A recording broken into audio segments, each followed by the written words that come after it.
CHRIS Akin Presents, and I, of course, am Chris Akin, and I am super happy to be talking to this guy once again. He's you certainly know him. If you watch this show, you certainly know him. You certainly know him from Whitesnake. You probably know him from TSO. Some of you might know him from Cher, for God's sakes. I mean, he's been everywhere. He's now back with a new band called Iconic. They have a release coming out June 17th called Second Skin. He is the guitarist of that band and damn near every band that you've heard of late. He is Joel Hoekstra. Joel, how are you, man?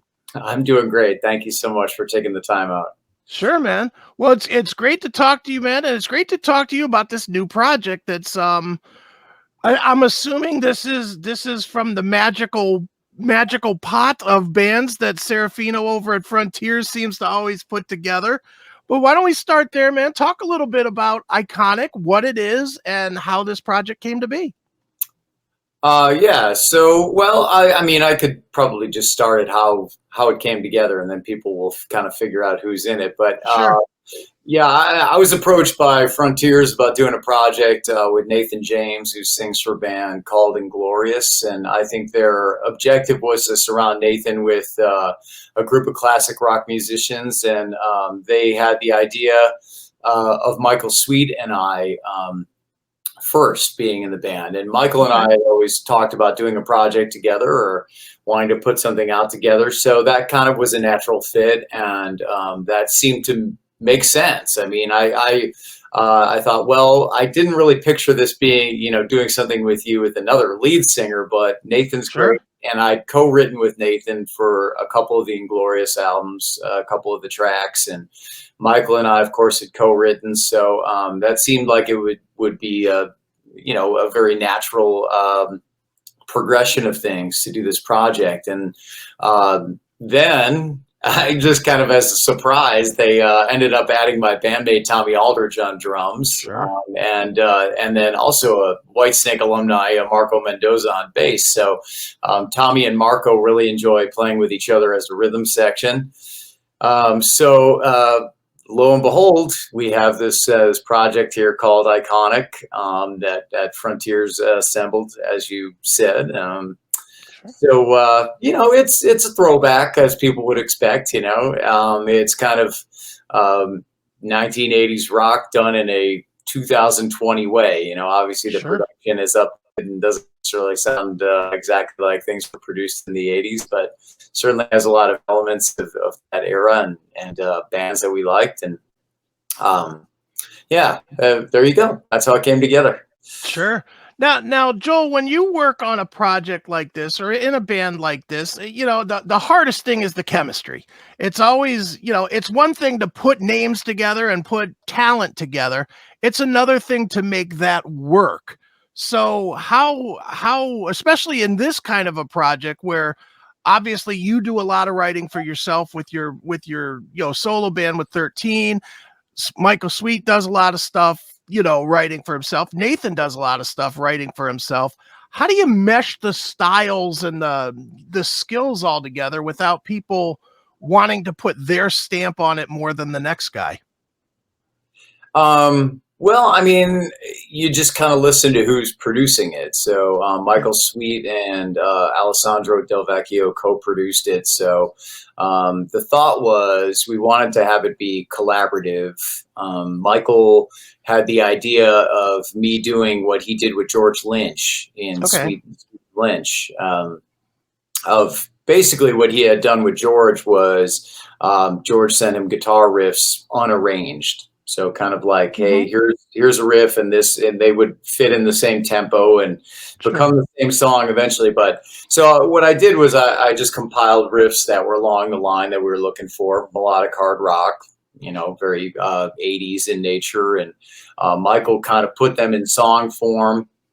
And then Nathan and Alessandro basically were the two that had worked on the lyrics and the vocal melodies for this. So basically I contributed guitar riffs. I mean, most of the guitar riffs you hear are mine. Now, if there was something that Mike put in song form where he thought it would be nice if there was another section, or it'd be nice if this didn't happen as often as, you know, maybe I was picturing a certain section as a chorus or something, and he would hear it as a verse. So things like that. So, you know, it's collaborative, but also, like you said, it kept it from being any single person writing all the material and saying, this is how it's going to go.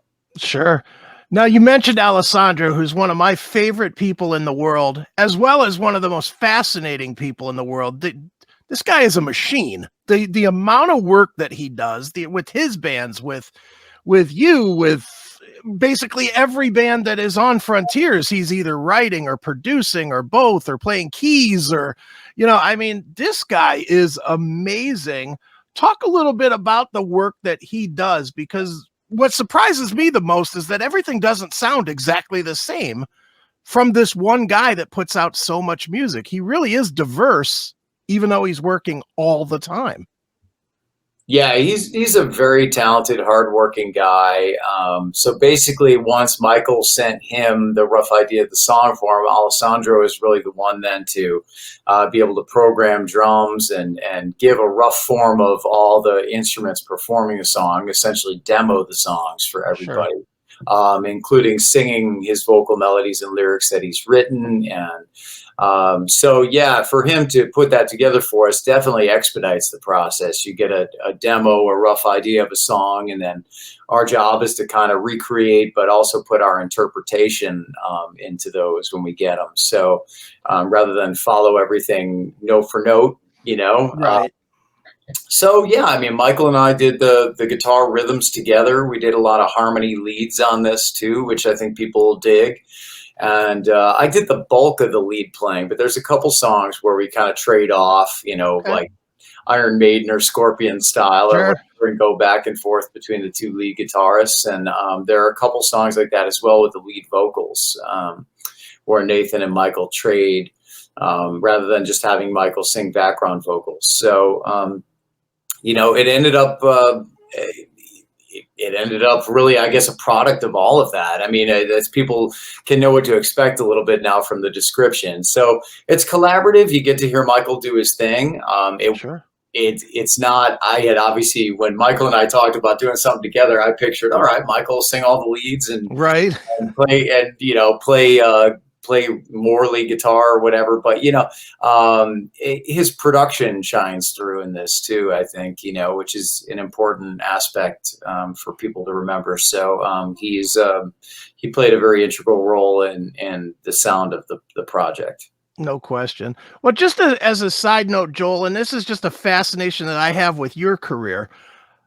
You've obviously been in several bands that are two guitar set: Whitesnake, Night Ranger, TSO, you know, etc. You've done that. Now, every guitar player that I know, and I'm sure including yourself, wants to be the guitar player. They want to be the man.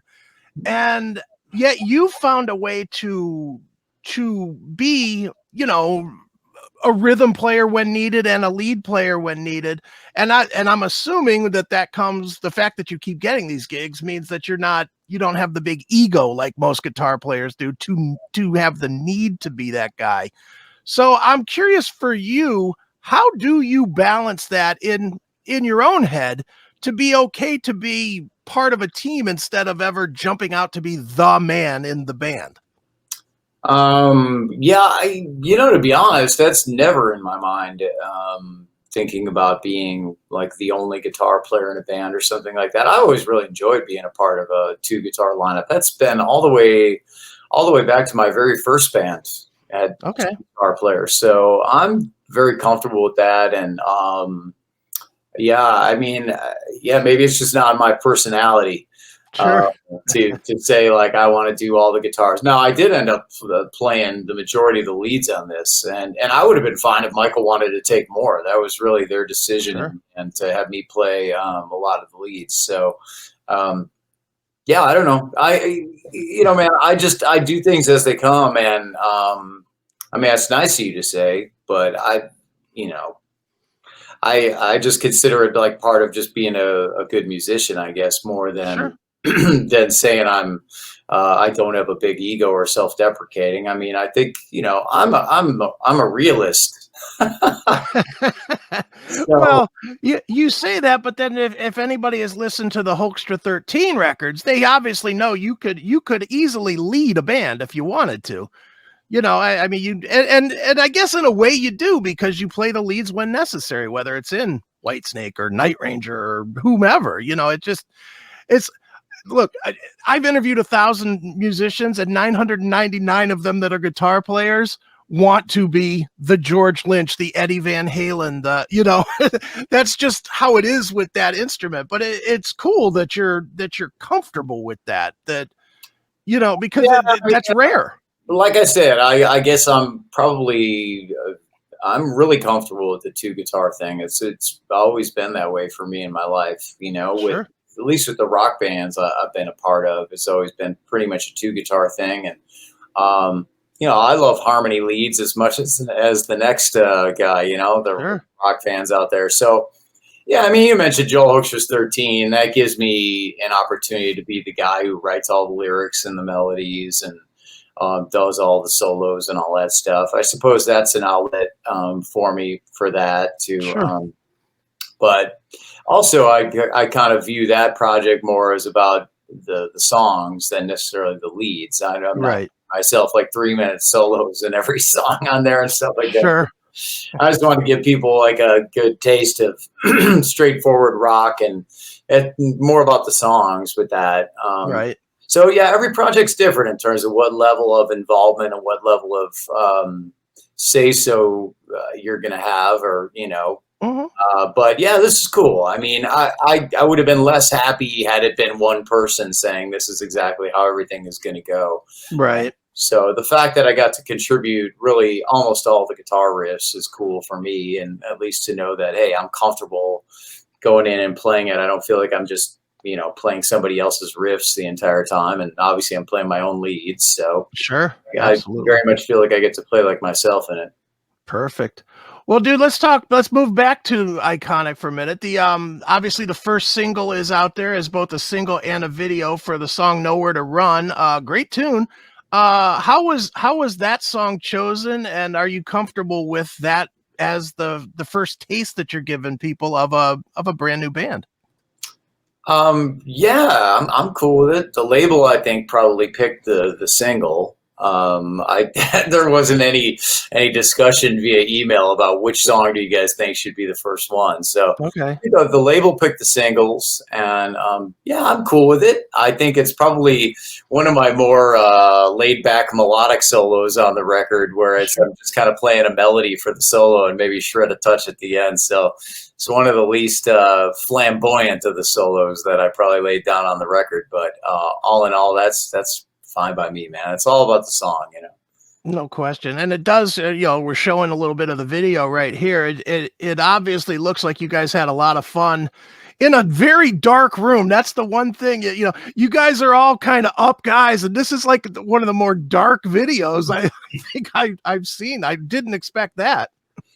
Yeah, we went out to LA for a couple days and shot a couple videos for it. So we had a good time together. Like I said, I think you know, despite it being a new project or band or whatever we're going to call Mhm. it, it felt very natural because I'd worked with everybody. Nathan and I knew each other not only from the co-writes but from Trans-Siberian Orchestra. Nathan was Sure. with the West Band for a while, so we'd see each other in rehearsals every year. And Michael and I have been working together for years and been friends for years. Sure.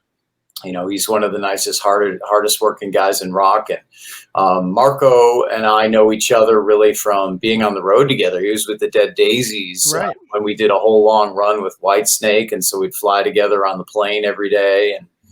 And so and Tommy and I now have been working together the last 8 years or so. So it was, despite the fact of being new, it was kind of like I know everybody here. So it was Sure. a bunch of friends getting together to do this. Sure, no question. Now, I know it's probably too early to tell, and especially post right after the pandemic, where every band in the world is out on tour. But do you think that there's any chance that you guys will be able to work your schedules in some way, even to maybe not to tour, but maybe to play, a couple of shows or a show here and there just to kind of showcase the band? I mean, I'm up for it. I have a really busy year ahead. I mean, we just wrapped Whitesnake rehearsals here in LA and are starting the farewell tour. So we're headed over to Ireland here shortly. And we're going to do Ireland and the UK with Foreigner Right. and Europe, the band Europe, and then we're going to tour Europe with the band Europe, and Okay. we're going to have I think a couple shows along the way, maybe in there with Kiss and with Steel Panther and some fun little variations on that. And there's some U.S. dates that are yet to be announced, I think. But obviously, we wouldn't do a farewell tour without playing the U.S. And Sure. we're going to try and hit all the territories that we would hit on a normal tour to be able to give David an opportunity to say bye to everybody. So busy year, and then I go from that straight into TSO. Okay. Right. So busy year ahead, but there's always windows, and my philosophy has always been to work hard and try to be productive every day. So I'm totally willing to get out and support it if the time is there, then absolutely. Sure. Now, Joel, certainly, as you were just mentioning, and it's not any secret, Whitesnake is winding down. It's obviously going to end here sooner than later. Do you I mean, obviously you have TSO, but and you have Joel Hoekstra 13. But do you think ahead like that to trying to figure out what am I going to do next? What's the next permanent thing, or do you just kind of wait and see how the chips fall and let it play out? Yeah, not really. I mean, I'm kind of a work hard guy and see where it all leads. Okay. So yeah, I'm not too worried about it. I mean, I think that the Whitesnake thing easily is going to go into 2023.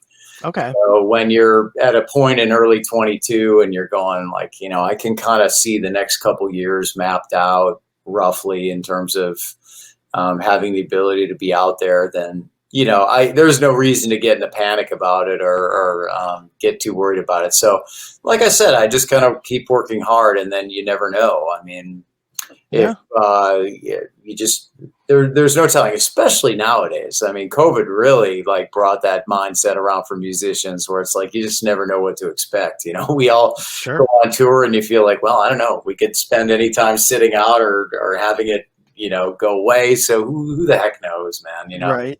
I just try to make sure I'm staying productive and handling the things I can control.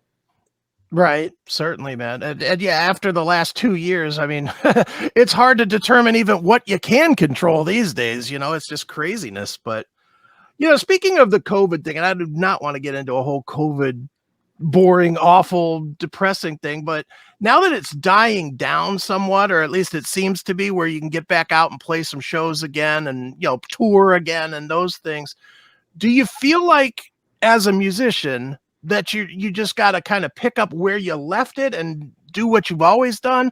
Or do you feel like since you lost those 2 years kind of that you almost have to do more to make up for the lost time that you couldn't go out and show off your craft?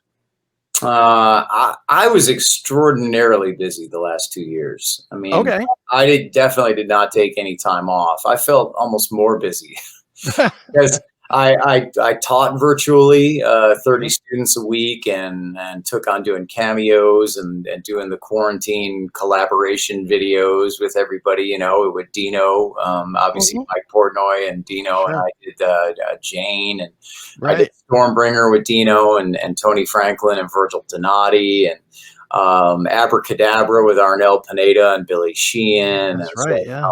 I mean, I was really always going and ended up doing a lot of sessions for people. Everybody seemed to be recording and having Right. for me to maybe play a solo on a song on their album. And so I stayed really busy. And like I said, that's kind of always the mindset more than anything. And a lot of the stuff I'm kind of taking with me and from that era still, like even out here with Whitesnake during rehearsals, I've been teaching a couple lessons every night when I'm done with Okay. rehearsals. And so if anything, maybe try and turn a negative into a positive. Where Sure. like, hey, you find some things that worked, and like, gee, I should have been doing that all along.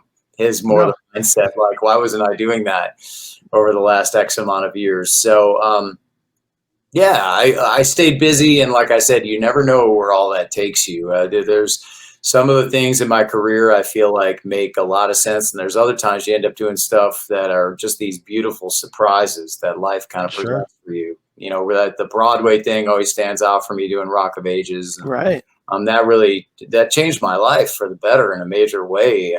That 6.5 years or something that ran on Broadway, and you mentioned earlier in the interview playing with Cher. That's something I never would have seen coming. Right. So sometimes life brings these things to you where you're like, really? I guess I'm gonna do it, because Right. I want to do a good job and see where it all takes me. Sure. You mentioned the share gigs, and I'm always fascinated when you guys that are quote unquote metal guys, end up doing these pop things. And I'll point to you, and I'll point to like Nuno. Nuno was out with Rihanna for a while, or yeah, whatever her name is. Rihanna. Yeah. Yeah. Yeah. He was out doing that, and that just, to us metal guys, that seems odd. But I think, and I'm asking you to kind of clarify it, it really just boils down to, for you guys, the ability to showcase something that you probably don't get to showcase at any other time. Is that correct? Yeah, I mean, I had a path that was such that when I got out of GIT at the age of 20 or something like that, the guitar scene kind of crumbled because the 90s Right. broke, and Hmm. grunge and everything. So I ended up doing all kinds of weird gigs in my career, and I'm playing all different types of music. And I always was really open minded musically. I mean, definitely the core of what I enjoy is the rock and the hard rock, like you mentioned. Sure. But in terms of what I'm willing to play and can play, there's a lot that's there. So for me, that was fun to do the share thing because it gave me the opportunity to play music that spanned over 5 generations and a lot of Right. styles, or 5 decades, I should say, not Right. generations. Um, but there's a lot of styles of music in that set that was fun for me to go back and revisit and play. And um, so, hey, anything I get to do where I'm able to better myself as a musician and have the opportunity to work, live in my dream. I mean, I really set out to do this, and that kind of is my dream more so than the mansion and the Ferraris and all that. Sure. It's like, can I just make a living as a guitarist and be able to do this? And, for me, it's great fun. So I just want that to continue. So I just do my best at everything. But I definitely looked at that as like a huge blessing. I didn't look at that Sure. as kind of like, oh, this is lame, I'm going to go play that, So Sure. I, Right. I thought it was awesome, fun. Very good. Well, one last thing, Joe, before I let you go, and it's a question that we have beaten around here on my other show, the Classic Metal Show, just because we don't get it, and you obviously are friends with this guy, so, as well as now bandmates. Dino Jalusic, amazing, amazing voice. I mean, as good a voice as there is in rock today, and he joins Whitesnake to be the keyboard player.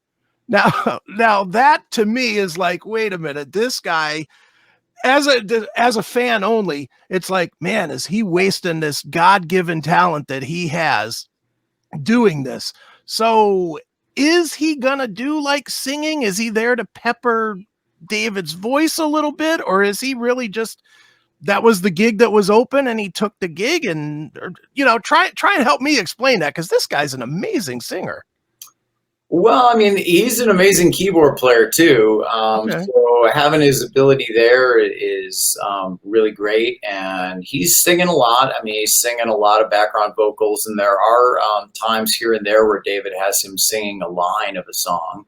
Okay. So I think the ability to get out and tour the world with Whitesnake and have the ability to showcase his singing and keyboard playing is a great opportunity for him. He's a fantastic talent, like you mentioned, and he's young yet, So I think he's got a great future ahead of him. I think I think it'll be a couple years really well spent for him to do this. Absolutely, man. Well, it'll be a couple years for him. It'll be a couple of weeks before we can hear the brand new one from Iconic, the new band.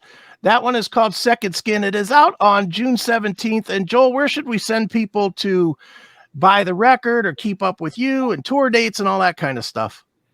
As far as buying the record, man, I think that the Frontiers site is a good place to start, which without having it up in front of me, I don't know their website. FrontiersSRL.it, I think. Beautiful. Thank you, man. Thank you for having that ready to go. That's a good place to start. Yeah, they got a cool vinyl you can get that's all gold, and sure.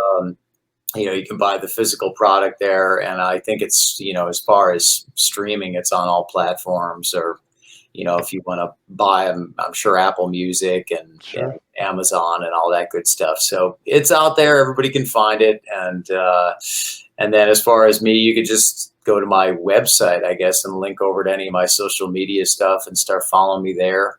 I need to get some YouTube followers, man. I'm so behind on the YouTube thing. I like a lot of guys my age, we all kind of built up all the Facebooks and Instagrams and all that stuff. And then now it's like super important to have followers on YouTube. And I'm like, oh, I'm so far behind on YouTube. I haven't been promoting like my YouTube channel enough over the years. So anyway. Yeah, and now that you're starting to get to YouTube, everybody's going to TikTok. So it never stops. It's always something, man. It never stops. Yeah, you can only just kind of work and stay productive on a daily basis and hope for the best. Like I said, Exactly. Nice. Well, one more time, the album is called Second Skin. It is Iconic. It is out on June the 17th. And Joel, thanks so much for joining me once again here on CHRIS Akin Presents. Dude, thanks for taking the time out to promote it. Appreciate it very much, and hope to see you soon, bro.